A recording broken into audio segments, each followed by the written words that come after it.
전화벨이 울렸다. 뚜루루루, 뚜루루루. 평소라면 두세 번 울린 후 받았을 텐데 오늘따라 김순옥 할머니의 손은 왜 이리 떨리는가. 74년을 살아오며 이런 불안감을 느낀 적이 언제였던가. 여보세요? 할머니의 목소리는 여전히 또렷했다. 40년간 은행에서 근무하며 수많은 고객들과 대화해온 그 목소리였다. 하지만 오늘은 달랐다. 마치 가슴 깊은 곳에서 무언가가 꿈틀거리는 듯한 예감이 스멀스멀 올라왔다. 안녕하세요. 서울중앙지검 경제범죄수사부 김태수 검사입니다. 전화기 너머로 들려오는 목소리는 차갑고 단호했다. 마치 얼음처럼 차가운 목소리였지만 동시에 절대적인 권위를 담고 있었다. 할머니의 손은 더욱 떨렸다. 검사님이요? 할머니는 자신도 모르게 존댓말로 바뀌어 있었다. 평생을 살아오며 공권력 앞에서 움츠러드는 습관이 몸에 밴 것이다. 네, 맞습니다. 김순옥님이시죠? 현재 심각한 사안으로 연락드렸습니다. 김순옥님의 통장이 대형 보이스피싱 사건에 연루되어 있습니다. 할머니의 세상이 순간 멈췄다.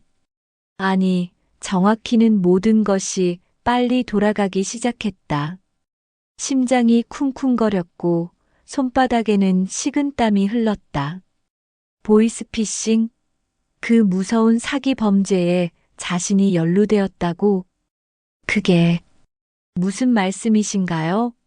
저는 그런 거 모르는데요. 지금 상황이 매우 심각합니다.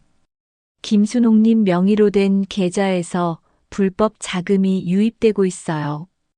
이미 피해자가 3억 원 이상 사기를 당했고 김순옥님도 공범으로 몰릴 수 있습니다. 할머니의 다리에 힘이 빠졌다. 거실 소파에 주저앉으며 전화기를 더욱 꽉 붙잡았다. 3억 원? 공범? 이게 무슨 소리인가? 평생 남에게 피해 한 번 주지 않고 살아온 자신이? 검사님, 정말 저는 모르는 일인데요. 제가 뭘 어떻게 했다는 건가요? 김순옥님이 직접 한 게 아니라 김순옥님 개인정보가 유출되어 악용당한 겁니다. 지금 당장 조치를 취하지 않으면 김순옥님의 모든 재산이 동결되고 더 심각한 경우 구속될 수도 있어요. 할머니의 눈앞이 캄캄해졌다. 구속이라니. 74살에 감옥에 간다고? 평생을 성실하게 살아온 자신이? 아들 민준이와 며느리 현주, 그리고 사랑하는 손녀 소희까지. 가족들이 얼마나 충격받을까? 그럼 어떻게 해야 하나요? 할머니의 목소리는 이미 떨리고 있었다. 검사라는 권위 앞에서, 그리고 구속이라는 공포 앞에서 74년간 쌓아온 모든 경험과 지혜가 한순간에 무너져 내렸다. 다행히 아직 늦지 않았습니다. 지금 즉시 조치를 취하면 보호받으실 수 있어요. 하지만 시간이 없습니다. 오늘 오후 4시까지 조치를 취하지 않으면 김순옥님 계좌가 완전히 동결됩니다. 김태수라고 자칭하는 검사의 목소리에는 긴박함이 묻어났다. 마치 할머니를 구하려는 선량한 공무원의 목소리처럼 들렸다. 할머니는 시계를 보았다. 오후 2시 30분. 1시간 반밖에 남지 않았다. 어떻게 하면 되나요?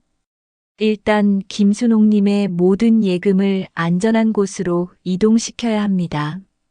금융감독원에서 제공하는 임시 보호계좌로 말이에요. 잠시 후에 금융감독원 담당자가 연락드릴 겁니다. 그분의 안내에 따라 정확히 해주세요. 전화가 끊어졌다. 할머니는 전화기를 내려놓고 한동안 멍하니 앉아 있었다. 거실의 시계 소리만이 째깍째깍 울려 퍼졌다. 평소라면 평온함을 주던 그 소리가 오늘은 마치 카운트다운처럼 들렸다. 엄마, 저 왔어요. 현관문이 열리며 며느리 현주의 목소리가 들렸다. 평소라면 반갑게 맞이했을 텐데 오늘은 어떻게 이 일을 말해야 할지 막막했다. 검사가 말하길 이런 일은 가족에게도 함부로 말하면 안 된다고 했다. 사건이 더 복잡해질 수 있다고. 어머니, 안색이 안 좋으신데 괜찮으세요?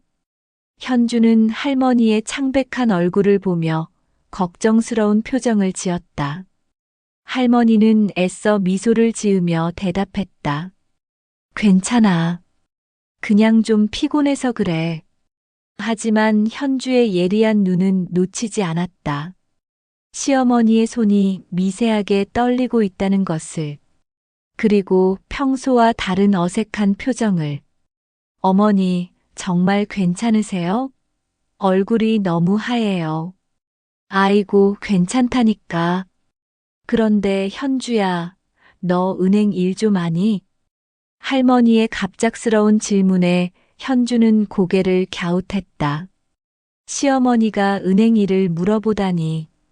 평생 은행에서 일했던 분이. 왜요? 무슨 일 있으세요? 아니야, 그냥. 요즘 보이스피싱이라는 게 많다면서. 나 같은 늙은이들이 당하기 쉽다고 하던데. 현주의 눈빛이 순간 날카로워졌다. 보이스피싱? 갑자기 웬 보이스피싱 얘기인가? 어머니, 혹시 이상한 전화 받으셨어요? 아니, 아니야. 그냥 뉴스에서 봐서. 하지만 할머니의 목소리는 평소보다 떨리고 있었다. 현주는 20년 넘게 이 집에 살면서 시어머니의 모든 습관을 알고 있었다. 거짓말을 할 때면 항상 손을 비비는 버릇이 있다는 것을. 어머니, 정말 괜찮으세요? 뭔가 숨기시는 것 같은데. 괜찮다고 했잖아. 할머니가 갑자기 큰 소리를 냈다. 평소의 온화한 모습과는 전혀 다른 날카로운 톤이었다. 현주는 깜짝 놀라며 한 걸음 물러섰다. 어머니, 미안해, 현주야. 내가 너무 예민했나 보다. 할머니는 다시 평소의 부드러운 목소리로 돌아왔지만 현주는 뭔가 크게 잘못되었다는 것을 직감했다. 하지만 더 이상 캐묻기는 어려웠다. 그때 다시 전화벨이 울렸다. 할머니의 온몸이 경직되었다. 현주도 그 변화를 놓치지 않았다. 제가 받을까요? 아니. 할머니가 다급하게 소리치며 전화기로 달려갔다. 현주는 그 모습을 보며 확신했다. 분명히 뭔가 큰일이 일어나고 있다. 여보세요? 할머니의 목소리는 더욱 떨리고 있었다. 현주가 지켜보고 있다는 것이 더욱 부담스러웠다. 안녕하세요.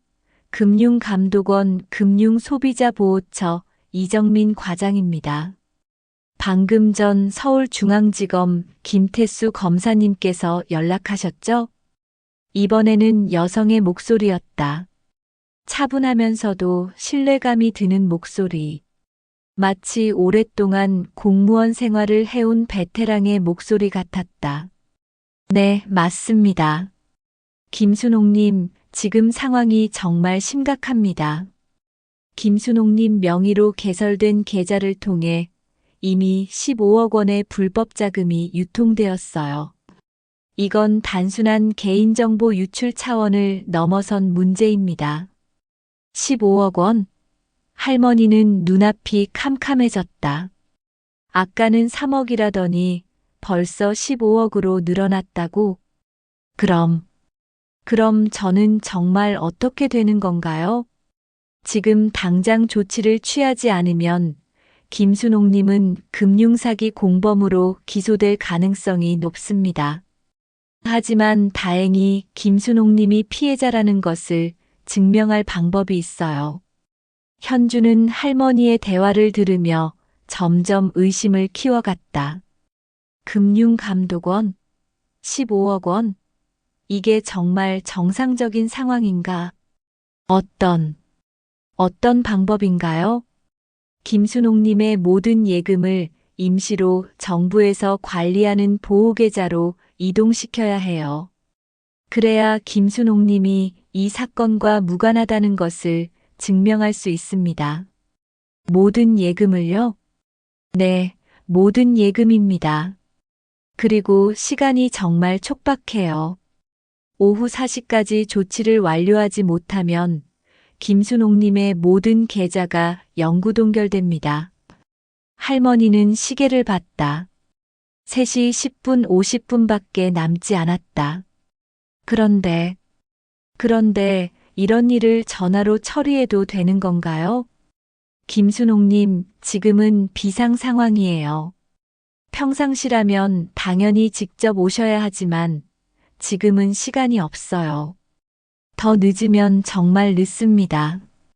이정민 과장의 목소리에는 절박함이 묻어났다. 마치 할머니를 정말로 구해주려는 선량한 공무원의 목소리처럼. 어떻게 하면 되나요?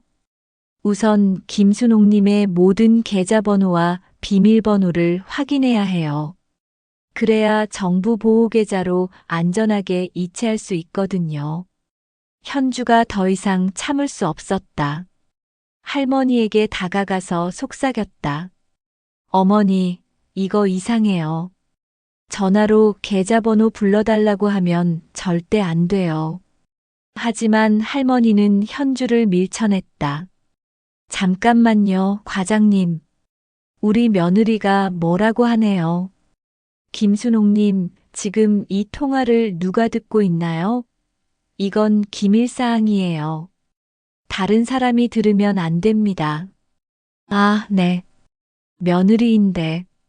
김순옥님, 죄송하지만 가족이라도 이런 기밀사항은 공유하면 안 돼요. 혼자 계신 곳에서 다시 전화드릴게요.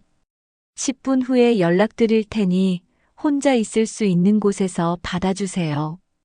전화가 끊어졌다. 현주는 할머니를 붙잡았다. 어머니, 이거 100% 보이스피싱이에요.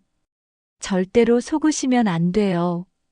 뭘 아무것도 모르면서 검찰청에서 직접 전화했는데, 어머니, 검찰청이나 금융감독원에서 전화로 계좌번호 물어보지 않아요. 이건 상식이에요. 하지만 할머니는 현주의 말을 들으려 하지 않았다. 공포와 불안이 이성을 마비시키고 있었다. 넌 모르는 소리 하지 마. 나도 은행에서 40년 일했어. 이런 게 사기인지 아닌지 정도는 알아. 그렇다면 더욱 그렇죠. 은행에서 일하셨으면 이런 게 사기라는 걸 아실 텐데. 두 사람의 목소리는 점점 커졌다. 40년간 쌓인 신뢰와 애정이 한순간에 균열을 일으키고 있었다. 도대체 뭔 일이에요? 현관문이 열리며 민준의 목소리가 들렸다. 회사에서 급하게 나온 듯 넥타이도 제대로 매지 않은 상태였다. 현주가 급하게 전화했었던 것이다. 여보, 어머니가 보이스피싱에 당하고 계세요. 뭐? 민주는 상황을 파악하지 못한 채 두 사람을 번갈아 보았다. 민준아, 네 와이프가 지금 나를 바보 멍청이 취급하고 있어. 할머니의 목소리에는 분노가 섞여 있었다. 며느리가 자신을 바보 취급한다는 서러움과 억울함이 한꺼번에 터져나왔다. 엄마, 진정하세요. 무슨 일인지 차근차근 설명해 주세요. 민주는 어머니의 손을 잡으며 차분하게 말했다.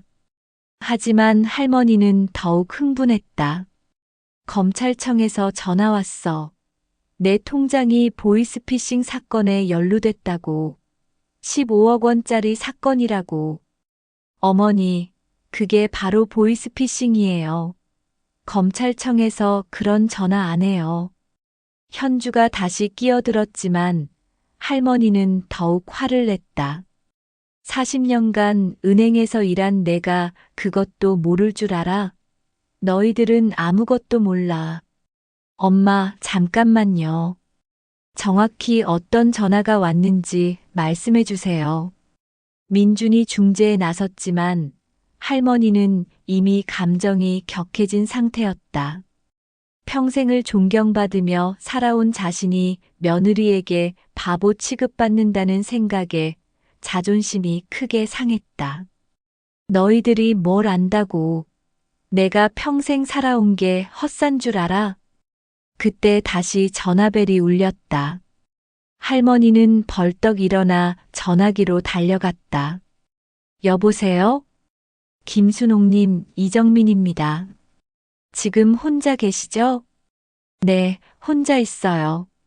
하지만 실제로는 아들과 며느리가 지켜보고 있었다. 현주와 민주는 조용히 할머니 옆으로 다가갔다. 좋습니다. 그럼 지금 바로 계좌이체를 진행하겠습니다. 김순옥님의 주거래 은행은 어디인가요? 국민은행이에요. 계좌번호 알려주세요. 할머니가 계좌번호를 말하려는 순간 민준이 전화기를 낚아챘다. 여보세요? 누구시죠? 아, 안녕하세요. 금융감독원 이정민 과장입니다.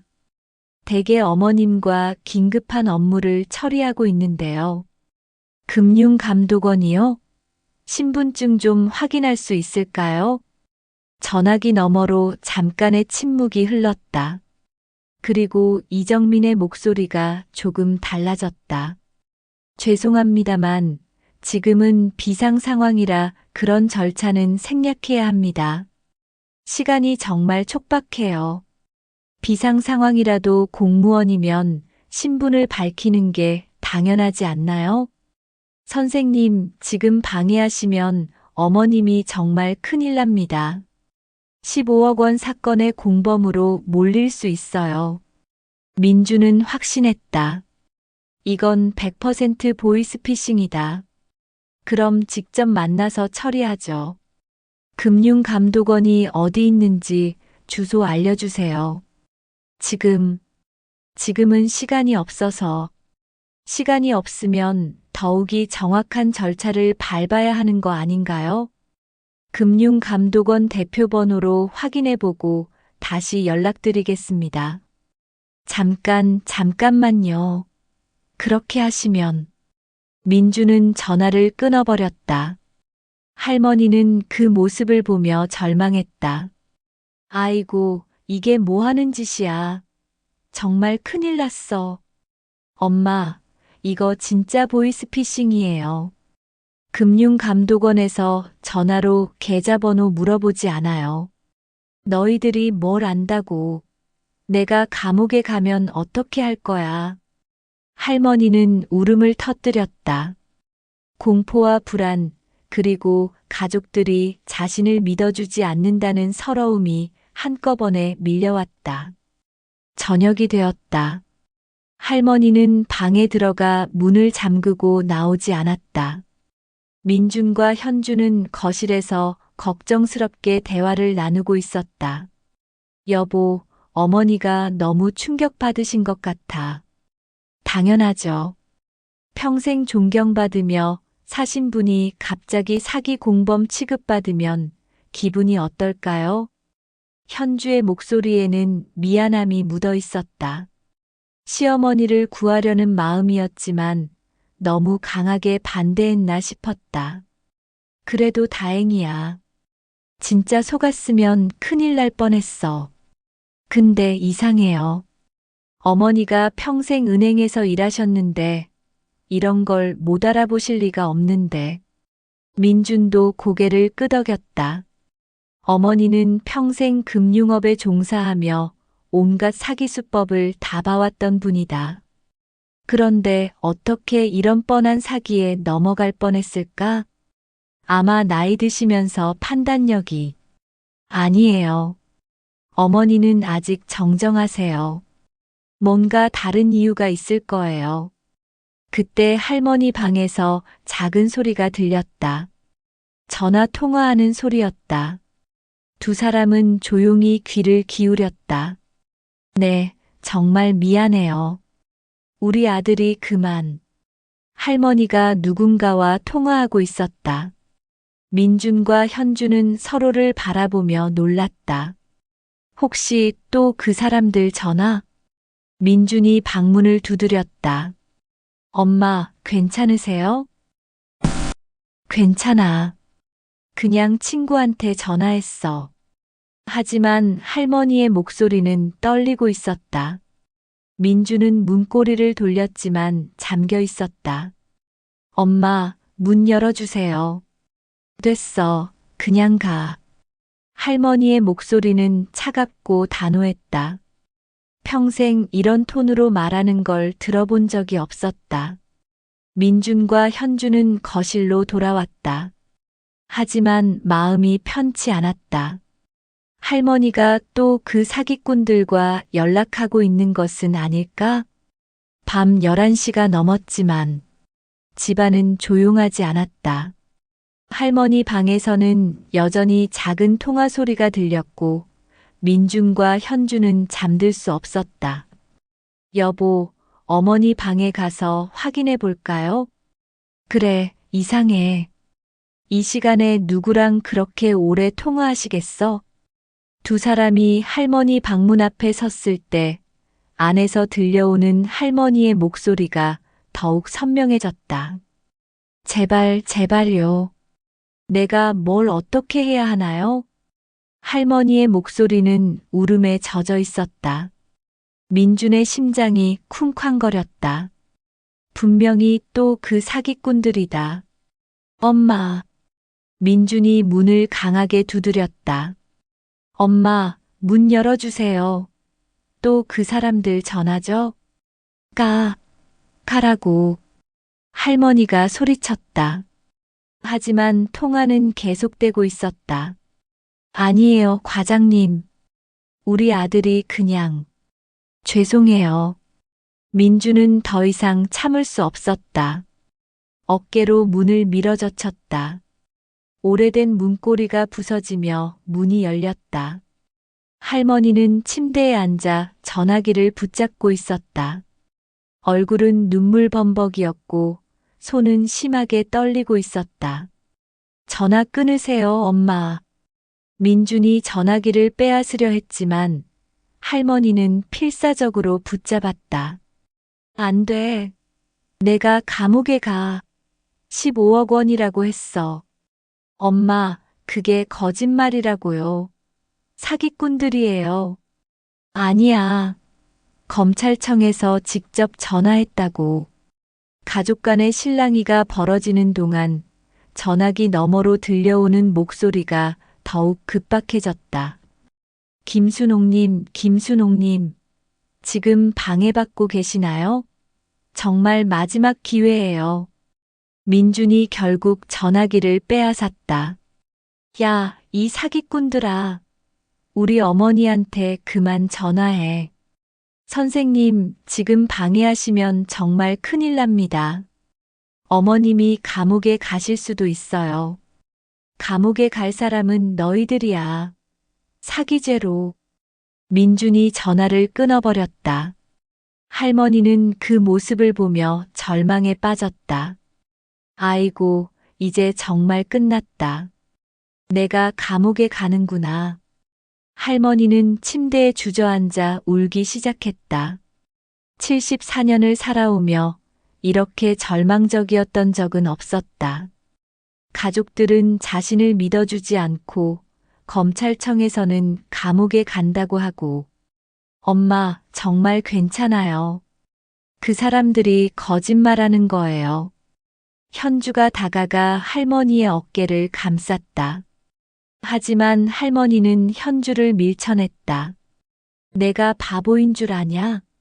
40년간 은행에서 일한 내가 사기를 못 알아본다고? 어머니, 그게 아니라. 됐어. 너희들은 다 나가. 나 혼자 있게 해줘. 할머니의 절규가 집안을 울렸다. 민준과 현주는 어쩔 수 없이 방을 나왔다. 새벽 4시 할머니는 잠들지 못하고 있었다. 온몸이 식은땀으로 젖어 있었고 심장은 여전히 빨리 뛰고 있었다. 검사가 말했던 시간이 이미 지났다. 오후 4시까지라고 했는데 벌써 12시간이 지나버렸다. 이제 정말로 자신의 계좌가 동결되었을 것이고 곧 체포영장이 나올지도 모른다. 할머니는 벌떡 일어나 서랍에서 통장을 꺼냈다. 국민은행 통장, 농협 통장, 우체국 예금 통장. 평생 모은 3억 2천만 원이 들어있는 소중한 통장들. 이 돈으로 아들의 전세자금도 도와주고 손녀 소희의 대학 등록금도 내주었다. 그런데 이제 이 모든 게 동결되었다고? 할머니는 떨리는 손으로 휴대폰을 들었다. 검사에게 전화해서 사정해보자. 아직 늦지 않았다고 말해달라고. 하지만 전화는 연결되지 않았다. 고객의 요청에 의해 전화를 받을 수 없습니다. 음성사서함으로 넘어갔다. 금융감독원 이정민 과장에게도 전화했다. 역시 같은 멘트였다. 할머니는 절망했다. 정말로 끝난 것이다. 자신이 너무 늦게 대응해서 모든 게 틀어진 것이다. 오전 8시 할머니가 방에서 나왔을 때 민준과 현주는 이미 출근 준비를 하고 있었다. 할머니의 모습을 본 두 사람은 깜짝 놀랐다. 할머니의 얼굴은 완전히 헬쓱해져 있었고 눈은 빨갛게 부어올라 있었다. 마치 하룻밤 사이에 10살은 더 늙어 보였다. 어머니, 괜찮으세요? 현주가 걱정스럽게 물었지만 할머니는 대답하지 않았다. 그저 멍하니 거실 소파에 앉아 있었다. 엄마, 아침 드세요. 민준이 미역국을 끓여왔지만 할머니는 수저를 들지 않았다. 배 안 고파. 그래도 조금이라도 드세요. 됐다고 했잖아. 할머니가 갑자기 소리쳤다. 민준과 현주는 서로를 바라보며 걱정스러워했다. 그때 다시 전화벨이 울렸다. 할머니의 몸이 경직되었다. 또 그들의 전화일 것이다. 민준이 전화기에 손을 뻗었지만 할머니가 더 빨랐다. 여보세요? 김순옥님, 조성호 검찰청 부장검사입니다. 이번에는 남자의 목소리였다. 더욱 권위적이고 위압적인 목소리였다.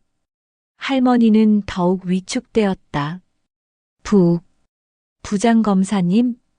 김순옥님, 어제 김태수 검사와 이정민 과장이 연락드렸는데 조치를 취하지 않으셨군요. 그게 우리 아들이. 김순옥님, 지금 상황이 매우 심각합니다. 김순옥님 계좌를 통해 유통된 불법 자금이 50억 원을 넘어섰어요. 50억 원? 어제는 15억이라고 하더니 이제 50억으로 늘어났다고? 김순옥님이 직접 하신 일은 아니지만 법적으로는 공범으로 처벌받을 수밖에 없는 상황입니다. 이미 구속영장 신청서가 올라와 있는 상태예요. 할머니의 다리에서 힘이 빠졌다. 구속영장이 이미 신청되었다고? 제발 도와주세요. 저는 정말 모르는 일이에요. 다행히 아직 한 번의 기회가 더 있습니다. 오늘 오전 11시까지 조치를 완료하면 김순옥님을 보호할 수 있어요. 할머니는 시계를 봤다. 9시 30분, 1시간 반밖에 남지 않았다. 어떻게 하면 되나요? 민준이 달려와서 전화기를 빼앗으려 했지만 할머니는 필사적으로 몸을 돌렸다. 김순옥님, 지금 누가 방해하고 있나요? 우리 아들이에요. 김순옥님, 가족이라도 이런 기밀 사건에는 개입할 수 없어요. 오히려 방해하면 김순옥님이 더 큰 처벌을 받을 수 있습니다.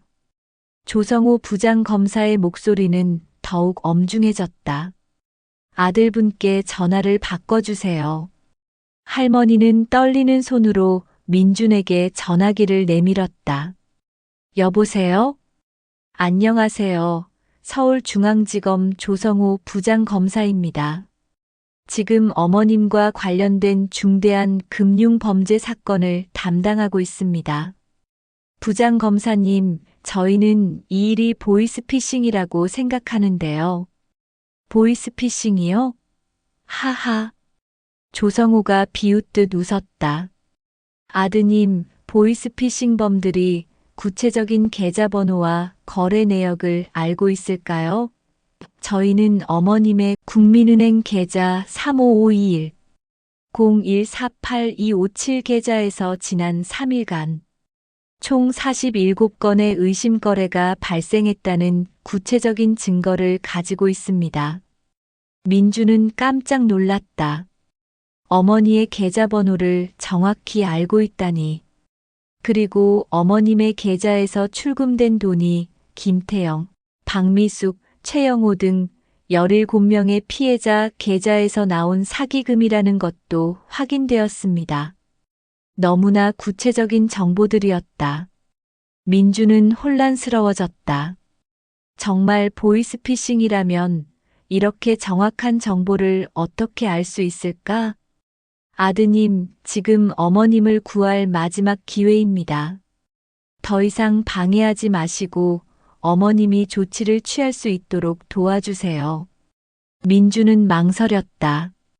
혹시 정말로 어머니가 모르는 사이에 큰 사건에 휘말린 것은 아닐까? 전화를 끊은 후 거실은 무거운 침묵에 휩싸였다.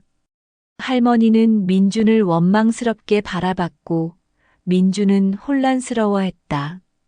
민준아, 이제 알겠니? 이게 단순한 보이스피싱이 아니야. 하지만 엄마, 구체적인 계좌번호도 알고 있고 피해자 이름도 정확히 알고 있어.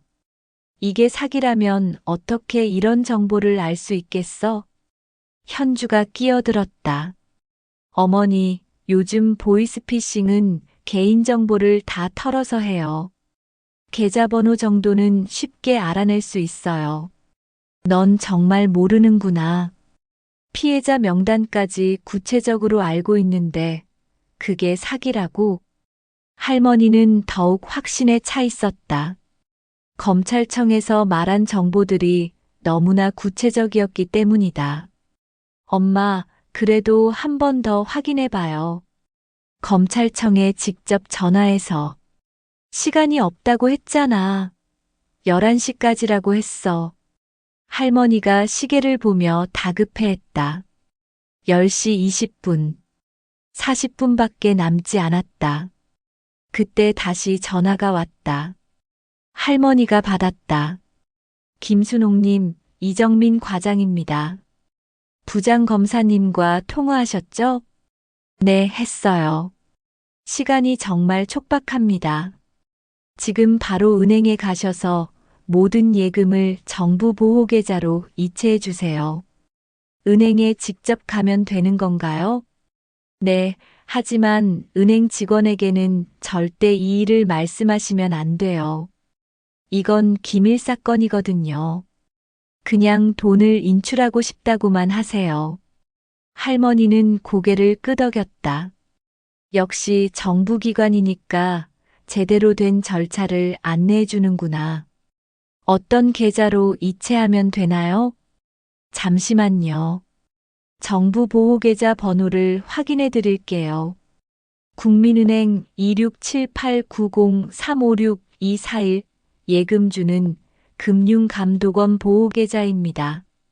할머니는 메모지에 열심히 적었다. 그리고 김순옥님, 혹시 가족분들이 따라오시면 안 돼요.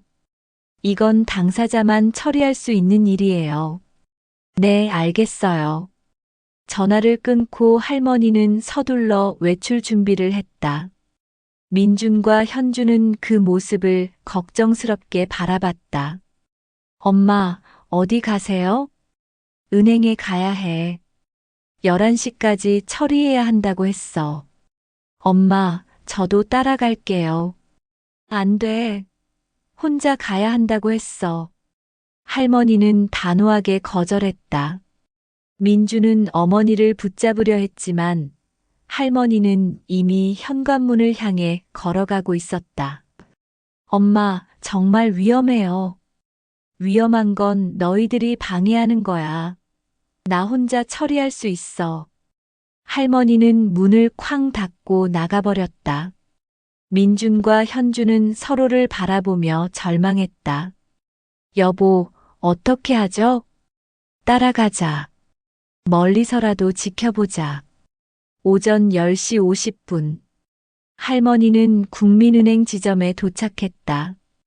평소 자주 오던 곳이라 직원들도 할머니를 잘 알고 있었다. 순옥 할머님, 안녕하세요. 창구 직원 김미영이 반갑게 인사했다. 할머니와는 10년 넘게 알고 지낸 사이였다. 미영아, 내가 돈을 좀 찾으려고 하는데. 네, 얼마나 찾으실 거예요? 할머니는 잠시 망설였다. 이정민 과장이 은행 직원에게는 절대 말하지 말라고 했다. 하지만 김미영은 오랫동안 알고 지낸 후배 같은 존재였다. 전부. 네, 전부요? 김미영이 놀랐다. 3억 2천만 원을 전부 인출한다고? 할머님, 전액 인출하시려면 사전에 신청하셔야 해요. 그리고 이렇게 큰 돈을 현금으로 인출하시는 특별한 이유가 있으신가요? 할머니는 당황했다. 어떻게 말해야 할까? 보이스피싱 사건에 연루되어서 정부 보호계좌로 옮겨야 한다고? 하지만 기밀이라고 했는데. 그냥 개인적인 일이 있어서. 할머님, 혹시 이상한 전화 받으신 건 아니에요? 요즘 보이스피싱이 너무 많아서요. 김미영의 예리한 눈빛이 할머니를 뚫어보고 있었다. 40년간 은행에서 일한 베테랑답게 뭔가 이상하다는 것을 직감했다. 아니야, 그런 거 아니고. 하지만 할머니의 목소리는 떨리고 있었다. 김미영은 더욱 의심스러워했다. 할머님, 정말 괜찮으세요? 얼굴이 너무 안 좋으신데. 그때 할머니의 휴대폰이 울렸다. 이정민 과장의 전화였다. 여보세요? 김순옥님, 지금 은행에 계시죠? 시간이 5분밖에 안 남았어요. 전화기 너머로 들려오는 급박한 목소리에 할머니는 더욱 초조해졌다. 지금 은행 직원이 자꾸 물어봐서. 김순옥님, 절대 말씀하시면 안 돼요. 기밀 사건이라고 했잖아요. 그냥 개인적인 용도라고 하시고 빨리 처리하세요. 할머니는 김미영을 바라봤다. 오랫동안 믿고 지낸 후배였지만 지금은 방해만 하는 존재로 보였다. 미영아, 그냥 빨리 처리해줘. 급한 일이 있어. 할머님, 정말 이상해요. 이런 식으로 전액 인출하시는 건 보통 일이 아닌데. 김미영이 더 이상 진행하려 하지 않았다. 할머니는 답답했다. 야, 내 돈인데 내가 왜 못 찾아? 할머니가 갑자기 소리쳤다. 은행 안의 다른 고객들이 모두 쳐다봤다. 할머님, 진정하세요. 제가 도와드릴게요. 김미영은 할머니를 진정시키며 천천히 절차를 진행했다. 하지만 마음속으로는 확신했다. 이건 100% 보이스피싱이다. 김미영은 몰래 지점장에게 신호를 보냈다. 지점장 박상철도 할머니를 오래 알고 있던 터라 즉시 상황을 파악했다. 순옥 할머님, 안녕하세요. 박상철 지점장이 다가왔다. 지점장님, 저희 할머님이 전액 인출을 원하시는데 조금 이상한 점이 있어서요. 김미영이 작은 소리로 상황을 설명했다. 박상철 지점장은 고개를 끄덕였다. 할머님, 혹시 누군가로부터 이상한 전화 받으시지 않았나요? 아니라고 했잖아요. 왜 자꾸 그런 소리해요? 할머니는 점점 흥분하고 있었다. 시간은 계속 흘러가고 11시까지 5분도 채 남지 않았다. 그때 할머니의 휴대폰이 또 울렸다. 김순옥님, 지금 3분 남았어요. 빨리 하세요. 이정민 과장의 목소리는 거의 소리치는 수준이었다. 은행에서 자꾸 방해해요. 김순옥님, 은행 직원들이 방해하는 것은 그들이 사건에 연루되어 있기 때문일 수도 있어요. 할머니는 깜짝 놀랐다. 김미영과 박상철 지점장도 사건에 연루되어 있다고? 정말요? 네, 가능성이 높아요. 그래서 방해하는 거예요. 김순옥님, 지금 당장 그 자리를 떠나세요. 할머니는 혼란스러웠다. 평생 믿어왔던 사람들이 사실은 자신을 속이고 있었던 것일까? 할머님, 정말 이상한 전화 맞지 않나요? 김미영이 다시 한번 물었다. 하지만 할머니에게는 김미영의 목소리가 의심스럽게만 들렸다. 당신들이 이상해. 내 돈 찾는 걸 왜 방해하는 거야? 할머니가 소리치며 일어났다. 할머님, 진정하세요. 진정하라고. 내가 감옥에 갈 판인데 진정하라고. 그 순간이었다. 은행 입구로 민준과 현주가 뛰어들어왔다. 멀리서 지켜보다가 상황이 심각해지는 것을 보고 달려온 것이다. 엄마, 너희들은 왜 왔어? 혼자 오라고 했잖아. 엄마, 제발 그만하세요. 민준이 어머니를 붙잡으려 했지만 할머니는 더욱 저항했다. 나 혼자 할 수 있어. 은행 안이 완전히 소란스러워졌다. 다른 고객들은 무슨 일인지 쳐다보고 있었고 직원들은 어떻게 해야 할지 몰라 하고 있었다. 그때 할머니의 휴대폰이 마지막으로 울렸다. 김순옥님, 시간이 다 됐어요. 이제 정말 끝났습니다. 이정민 과장의 목소리는 절망적이었다. 김순옥님의 계좌가 지금 완전히 동결되었어요. 구속영장도 발부됐습니다. 할머니는 그 말을 듣고 완전히 무너져 내렸다. 은행 바닥에 주저앉으며 울음을 터뜨렸다. 아이고, 내가 감옥에 가는구나. 내가 감옥에 가. 결국 할머니는 돈을 인출하지 못한 채 집으로 돌아왔다.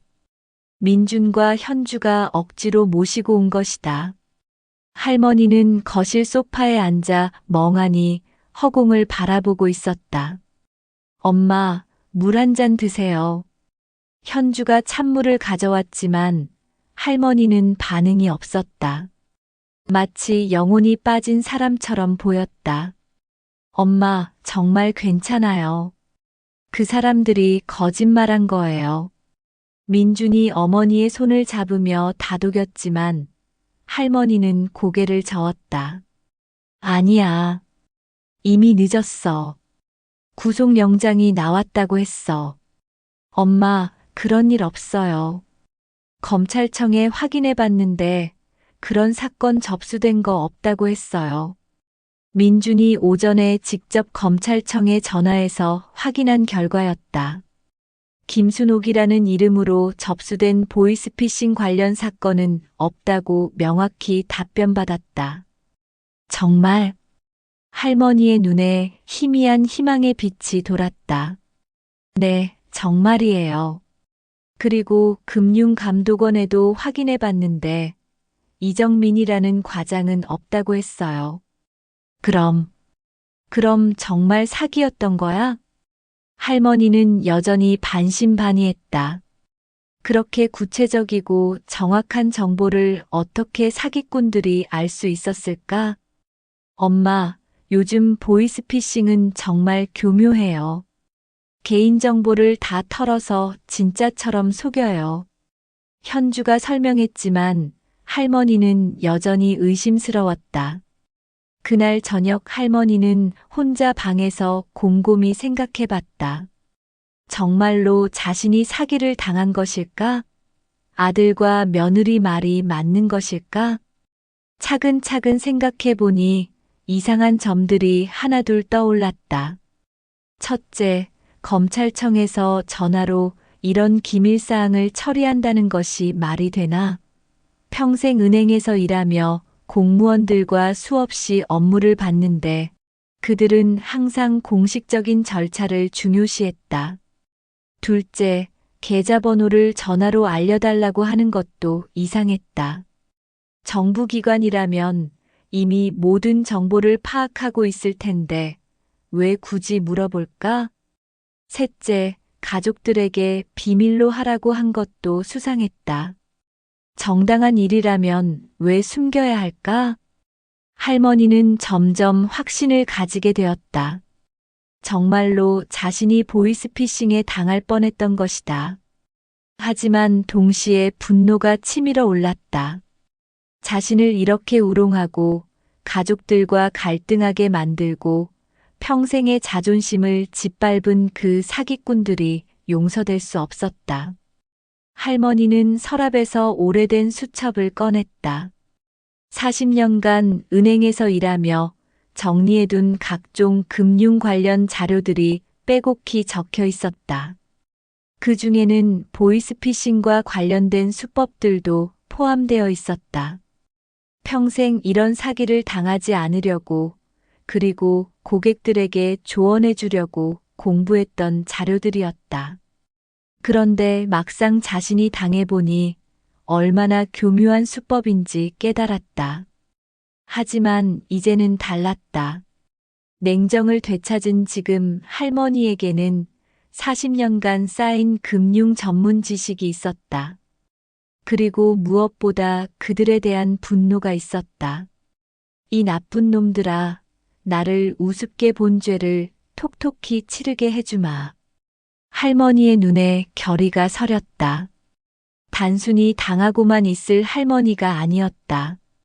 이제는 역공을 할 차례였다. 다음 날 아침 할머니는 평소와 다른 모습을 보였다. 전날까지의 절망적인 표정은 사라지고 어딘가 결연한 의지가 느껴졌다. 엄마, 좀 나아지신 것 같네요. 민준이 안도의 표정을 지었다. 응, 많이 생각해봤는데 너희들 말이 맞는 것 같아. 내가 사기를 당할 뻔했구나. 다행이에요. 정말 걱정했어요. 현주도 안심했다. 근데 현주야, 너 요즘 젊은 사람들이 쓰는 그 뭐냐, 스마트폰으로 녹음하는 방법 좀 알려줄래? 녹음요? 왜요? 혹시 또 그런 전화 오면 증거로 남겨둬야지. 현주는 고개를 끄덕이며 할머니에게 녹음 앱 사용법을 알려줬다. 할머니는 열심히 배웠다. 그리고 민준아, 내가 아는 경찰관 있지? 사이버 수사대에서 일한다던 그 사람. 네, 최영석 팀장님 말씀하시는 거죠? 그래, 그분 연락처 좀 줄래? 왜요, 엄마? 만약 또 전화 오면 신고해야지.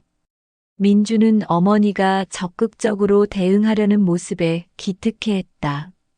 최형석 팀장의 연락처를 알려줬다. 할머니는 그 모든 정보를 수첩에 꼼꼼히 적어뒀다. 하지만 진짜 목적은 따로 있었다. 오후 2시 할머니는 혼자 집에 있었다. 민준과 현주는 모두 출근한 상태. 이제 본격적인 계획을 실행할 시간이었다. 할머니는 자신의 휴대폰을 들고 어제 통화했던 번호로 전화를 걸었다. 물론 연결되지 않을 것을 알고 있었지만 일단 시도해봤다. 역시 고객의 요청에 의해 멘트만 들렸다. 그럼 이 방법으로 해보자. 할머니는 인터넷에 접속해서 보이스피싱 신고센터에 들어갔다. 그리고 자신이 당할 뻔했던 사례를 자세히 신고했다. 단 한 가지를 숨겼다. 자신이 이미 사기임을 깨달았다는 사실을. 신고서에는 이렇게 적었다. 저는 74세 김순옥입니다. 어제 검찰청을 사칭한 사람들로부터 전화를 받았는데 너무 무서워서 어떻게 해야 할지 모르겠습니다. 정말로 제가 사기 사건에 연루된 것인지 아니면 보이스피싱인지 확인하고 싶습니다. 혹시 다시 전화가 오면 어떻게 해야 할까요? 그리고 자신의 전화번호도 남겼다. 물론 이 신고가 어떤 경로를 통해 사기꾼들에게 전달될지는 모르지만 할머니에게는 계획이 있었다. 신고를 한 후 할머니는 기다렸다. 보통 보이스피싱 조직들은 한번 접촉한 피해자를 포기하지 않는다는 것을 알고 있었다. 특히 어제처럼 거의 성공할 뻔했다면 분명히 다시 연락할 것이다. 과연 그날 저녁 8시경 할머니의 휴대폰이 울렸다. 모르는 번호였다. 할머니는 미소를 지으며 녹음 버튼을 눌렀다. 그리고 전화를 받았다. 여보세요? 김순옥님, 안녕하세요. 서울중앙지검 조성호 부장검사입니다. 어제 통화했던 그 목소리였다. 할머니는 속으로 씩 웃었지만 목소리는 떨리게 만들었다. 아, 부장검사님. 김순옥님, 어제 은행에서 조치를 취하지 못하셨군요. 죄송해요. 우리 아들이 자꾸 방해해서. 김순옥님, 지금 상황이 더욱 악화되었습니다. 김순옥님을 찾고 있는 피해자들이 늘어나고 있어요. 할머니는 연기를 시작했다. 어떻게 된 건가요? 저는 정말 아무것도 안 했는데요. 김순옥님이 직접 하신 건 아니지만 김순옥님의 개인정보가 유출되어 악용당하고 있는 겁니다. 지금 당장 조치를 취하지 않으면 정말 큰일 날 수 있어요. 할머니는 할 일을 했다. 이제 본격적인 게임이 시작되었다. 조성호의 전화를 받으며 할머니는 완벽한 연기를 시작했다. 목소리를 떨게 하고 때로는 울먹이기도 하며 철저히 겁에 질린 노인 연기를 펼쳤다. 부장검사님, 저는 정말 어떻게 해야 하나요? 무서워서 잠도 못 자고 있어요. 김순옥님, 걱정 마세요. 저희가 도와드릴게요. 하지만 이번에는 가족들이 방해하지 않도록 조심하셔야 해요. 네. 알겠어요. 그런데 정말 제가 감옥에 가는 건 아니죠? 할머니는 절망적인 목소리로 물었다. 조성호는 속으로 쾌재를 불렀을 것이다. 완벽한 먹잇감이 다시 미끼를 물었다고 생각했을 테니까. 김순옥님, 지금 당장 조치를 취하면 괜찮아요. 하지만 더 이상 미룰 수는 없습니다. 어떻게 하면 되죠? 일단 김순옥님의 모든 계좌 잔액을 확인해야 해요. 정확한 금액을 파악해야 보호 조치를 취할 수 있거든요. 할머니는 잠시 망설이는 척했다. 그런데 어제 은행에서 직원들이 이상하다고 하던데. 김순옥님, 그 은행 직원들도 사실은 이 사건과 연관되어 있을 가능성이 높아요. 그래서 김순옥님이 돈을 찾는 것을 막으려고 했던 거예요. 정말요? 네. 우리가 수사한 결과 일부 은행 직원들도 이 사기 조직과 연관되어 있다는 증거를 확보했어요. 할머니는 속으로 웃었다. 거짓말의 규모가 점점 커지고 있었다. 이제 은행 직원들까지 공범으로 만들어버렸다. 그럼 어떻게 해야 하죠? 김순옥님, 일단 각 계좌별로 정확한 잔액을 말씀해 주세요. 국민은행부터 시작해서. 할머니는 마치 두려운 듯 떨리는 목소리로 대답했다. 국민은행에 2억 1천만 원, 농협에 8천만 원, 우체국에 3천만 원 있어요. 총 3억 2천만 원이군요. 조성호의 목소리에 탐욕이 묻어났다. 할머니는 그것을 놓치지 않았다. 네. 평생 모은 돈인데 이게 다 없어지는 건 아니죠? 걱정 마세요. 일시적으로 정부 보호계좌로 옮겨두는 것뿐이에요. 사건이 해결되면 다시 돌려드려요. 정말요? 정말 돌려받을 수 있어요? 물론입니다. 정부가 보장해요. 할머니는 안도하는 척하며 말했다. 그럼 어떻게 하면 되나요? 김순옥님, 내일 오전 10시에 다시 은행에 가세요. 하지만 이번에는 다른 방법을 써야 해요. 다른 방법이요? 네, 이번에는 ATM을 이용해서 이체하는 거예요. 은행 직원들이 방해할 수 없거든요. 할머니는 속으로 놀랐다. 이제는 ATM을 이용하자고. 정말 교묘한 수법이었다. 그런데 ATM에서 그렇게 큰 돈을 이체할 수 있나요? 요즘은 가능해요. 하지만 특별한 절차가 필요해요. 제가 안내해 드릴게요. 네, 알겠어요. 그리고 김순옥님, 혹시 이 통화를 누가 듣고 있지는 않죠? 아니요, 혼자 있어요. 좋습니다. 그런데 김순옥님, 정말 중요한 얘기가 있어요. 사실 이 사건이 생각보다 훨씬 큰 사건이에요. 할머니는 궁금한 척했다. 어떤 얘기인가요? 김순옥님의 개인정보를 유출한 사람이 김순옥님과 가까운 사람일 가능성이 높아요. 가까운 사람이요? 네, 가족이나 친척 중에 김순옥님의 계좌 정보를 알고 있는 사람이 있지 않나요? 할머니는 잠시 충격받은 척했다. 설마 우리 가족이? 가능성이 높아요. 그래서 가족들에게는 절대 이 일을 말씀하시면 안 돼요. 혹시 범인이 눈치챌 수도 있거든요. 할머니는 이제 조성호의 전략을 완전히 파악했다. 피해자를 가족으로부터 완전히 고립시켜서 자신들만 믿게 만드는 수법이었다. 그럼 정말 우리 가족 중에 범인이 있다는 건가요? 아직 확실하지는 않아요. 하지만 가능성을 열어두고 조사하고 있어요. 아이고, 어떻게 이런 일이. 할머니는 절망적인 목소리로 연기했다. 하지만 속으로는 계획을 세우고 있었다. 김순옥님, 너무 걱정하지 마세요. 저희가 모든 걸 해결해 드릴게요. 조성호가 다정한 목소리로 말했다. 할머니는 이제 그의 패턴을 파악했다. 먼저 공포를 주고, 그 다음 안심시키고, 그리고 고립시킨 후 돈을 요구하는 방식이었다.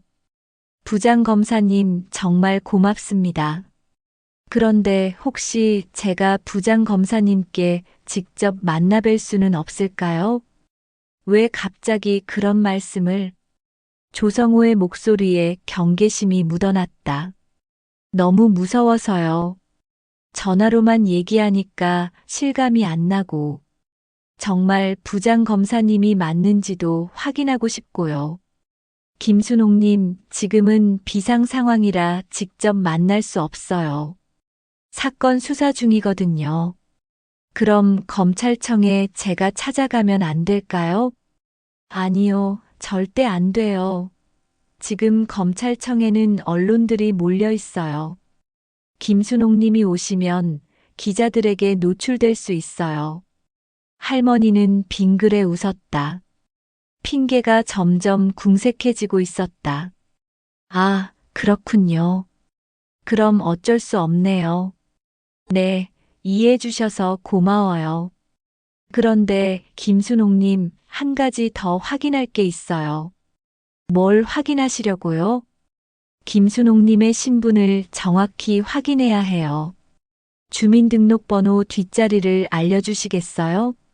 할머니는 잠시 망설이는 척했다. 그런 걸 전화로 말해도 되나요? 김순옥님, 저는 검사예요. 당연히 확인해야 할 정보죠. 그럼 430-815입니다. 할머니는 거짓 번호를 알려줬다. 하지만 조성호는 그것을 의심하지 않았다. 확인되었습니다. 그럼 내일 오전 10시에 연락드릴게요. 네, 알겠습니다. 전화가 끊어진 후 할머니는 녹음된 파일을 확인했다. 40분간의 통화가 모두 녹음되어 있었다. 완벽한 증거였다. 그날 밤 할머니는 치밀한 계획을 세웠다. 단순히 신고만 하는 것이 아니라 이들을 완전히 함정에 빠뜨려서 체포하게 만들 계획이었다. 먼저 할머니는 최영석 경찰관에게 전화했다. 안녕하세요. 최영석 팀장님이시죠? 민준이 어머니 김순옥입니다. 아, 어머니 안녕하세요. 민준이가 말씀 많이 하셨는데요. 무슨 일이시죠? 제가 보이스피싱 사기꾼들과 통화한 내용을 모두 녹음해뒀는데 이걸 어떻게 활용하면 좋을까요? 최형석 팀장은 놀랐다. 녹음을 하셨다고요? 네, 40분간 통화한 내용이 모두 있어요. 그리고 내일 또 연락한다고 했거든요. 정말 대단하세요. 이런 증거는 사건에 매우 중요하죠. 내일 연락 오면 저희가 실시간으로 추적할 수 있도록 도와드릴게요. 할머니는 최영석 팀장과 자세한 계획을 세웠다. 내일 통화할 때 경찰이 실시간으로 추적하여 범인들의 위치를 파악하고 동시에 할머니는 이들을 더 큰 함정에 빠뜨릴 예정이었다. 그런데 정말 위험할 수 있어요. 직접 만나자고 할 수도 있거든요. 괜찮아요. 이런 놈들 정도는 충분히 상대할 수 있어요. 다음 날 오전 10시 정각. 예상대로 조성호에게서 전화가 왔다.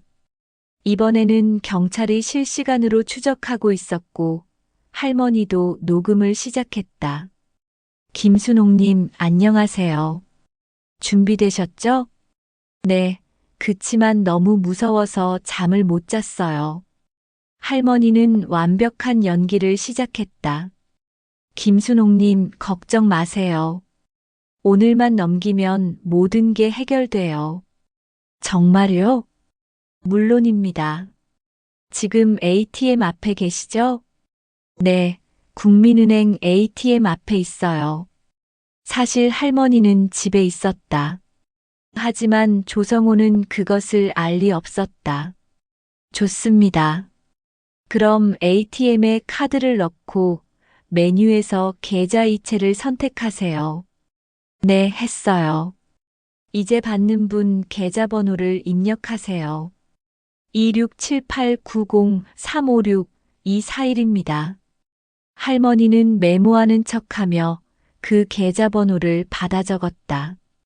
경찰이 추적할 중요한 정보였다. 다 입력했어요. 이제 금액을 입력하세요.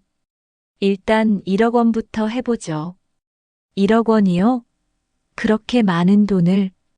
김순옥님, 이건 임시로 보관하는 거예요. 걱정하지 마세요. 네, 알겠어요. 할머니는 계속해서 ATM 조작하는 척을 했다. 그리고 적절한 타이밍에 문제를 제기했다. 이상해요. 계좌번호가 틀렸다고 나와요. 그럴 리가 없는데요. 다시 한번 확인해 보세요. 267890356241 맞죠? 네, 맞아요. 그런데 계속 틀렸다고 나와요. 조성호는 당황했다. 이런 상황은 예상하지 못했던 것이다. 잠깐만요. 다른 계좌번호로 해보죠. 472150789632로 입력해 보세요. 할머니는 또 하나의 계좌번호를 확보했다. 경찰의 추정망이 점점 좁혀지고 있었다. 이것도 안 돼요. 계속 오류가 나요. 이상하네요. 혹시 ATM이 고장난 건 아닐까요? 그런 것 같아요. 어떻게 하죠? 조성호는 잠시 생각했다. 그리고 더 큰 함정에 빠지는 결정을 내렸다. 김순옥님, 그럼 직접 만나서 처리하죠. 할머니는 속으로 환호했다. 드디어 상대방이 직접 만나자고 제안한 것이다. 직접 만나요? 어제는 안 된다고 하시면서. 상황이 급해졌어요. ATM이 작동하지 않으니 다른 방법이 없어요. 그럼 어디서 만날까요? 김순옥님 댁 근처 공원에서 만나죠. 이 시간 후에. 네, 알겠어요. 전화가 끊어진 후 할머니는 즉시 최형석 팀장에게 연락했다. 팀장님, 드디어 직접 만나자고 해요. 정말요? 저희가 완벽하게 준비해서 체포하겠습니다. 오후 12시. 할머니는 경찰과 함께 치밀한 체포 작전을 준비했다. 공원 곳곳에 편의복을 입은 경찰들이 배치되었고 할머니는 소형 송신기를 착용했다. 오후 1시 50분. 할머니는 약속 장소인 공원 벤치에 앉아 있었다. 10분 후 30대 후반으로 보이는 남성이 다가왔다. 정장을 입고 서류 가방을 들고 있어서 얼핏 보면 정말 검사 같아 보였다. 김순옥님이시죠? 네, 맞아요. 조성호 부장검사입니다. 남자는 가짜 신분증을 보여줬다. 꽤 정교하게 만들어진 위조 신분증이었다. 아, 정말 부장검사님이시군요. 할머니는 안도하는 척했다. 네, 걱정 많으셨죠? 이제 모든 걸 해결해 드릴게요. 조성호는 친근한 미소를 지으며 할머니 옆에 앉았다. 그런데 정말 이상해요. 우리 가족 중에 범인이 있다는 게 안타깝지만 그럴 가능성이 높아요. 보통 이런 사건들은 내부자의 도움 없이는 불가능하거든요. 조성호는 계속해서 가족에 대한 의심을 심어주려 했다. 그럼 어떻게 하면 되죠? 일단 모든 계좌의 돈을 안전한 곳으로 옮겨야 해요. 제가 가져온 이 기기를 사용하면 현장에서 바로 이체할 수 있어요. 조성호는 서류 가방에서 작은 기계를 꺼냈다. 휴대용 카드 단말기 같은 것이었다. 이게 뭔가요? 정부에서 개발한 긴급이체 시스템이에요. 김순옥님의 카드만 있으면 바로 처리할 수 있어요. 할머니는 속으로 웃었다. 정말 교묘한 수법이었다. 휴대용 카드 복사기였을 것이다. 카드를 여기에 넣으시면 돼요. 조성호가 기계를 할머니에게 건넸다. 잠깐만요. 할머니가 갑자기 말했다. 뭔가 이상해요. 뭐가 이상하다는 거죠? 조성호의 표정이 약간 경직되었다. 부장검사님이라면 이런 기계를 직접 가지고 다니시나요? 보통 검찰청에서는 은행을 통해서 처리하지 않나요? 지금은 비상 상황이라. 그리고 방금 전까지 부장검사라고 하셨는데 신분증에는 검사라고 되어 있네요. 할머니의 예리한 지적에 조성호는 완전히 당황했다. 그건 더 이상 연기하지 마세요. 조성호 씨. 할머니의 목소리가 갑자기 차갑고 단호해졌다. 74년을 살아온 노인의 위엄이 느껴졌다. 무슨 소리예요? 당신들이 보이스피싱 사기꾼이라는 걸 처음부터 알고 있었어요. 그 순간 공원 곳곳에서 경찰들이 나타났다. 조성호는 도망치려 했지만 이미 포위되어 있었다. 움직이지 마. 사기죄 현행범으로 체포한다. 최형석 팀장이 수갑을 채우며 외쳤다. 이게 어떻게 된 거야? 조성호가 소리쳤지만 이미 늦었다. 40년간 은행에서 일한 내가 당신 같은 삼류 사기꾼에게 당할 줄 알았어? 할머니는 당당하게 말했다. 처음부터 사기인 줄 알고 있었다면 왜 계속 통화했던 거예요? 당신들을 잡기 위해서지. 당신들이 얼마나 교묘한 수법을 쓰는지, 어떤 식으로 노인들을 속이는지 모든 걸 녹음하고 기록했어. 할머니는 휴대폰을 보여줬다. 모든 통화 내용이 녹음되어 있었다. 그리고 당신들이 알려준 계좌번호들 모두 추적해서 공범들도 체포할 거야. 조성호는 완전히 절망했다. 자신들이 완벽하다고 생각했던 계획이 74세 할머니에 의해 무너진 것이다. 할머님, 정말 대단하세요. 최형석 팀장이 감탄했다. 이런 완벽한 증거는 처음 봐요. 이걸로 전체 조직을 일망타진할 수 있을 것 같아요. 할머니는 만족스러운 미소를 지었다. 나를 우습게 본 대가를 똑똑히 치르게 해줄 거야. 조성호와 그의 일당이 체포된 후 할머니는 집으로 돌아왔다. 민준과 현주는 경찰서에서 연락을 받고 깜짝 놀란 상태였다. 엄마, 정말 혼자서 그런 위험한 일을 하셨어요? 걱정할 것 없어. 나도 아직 늙지 않았다고. 어머니, 정말 죄송해요.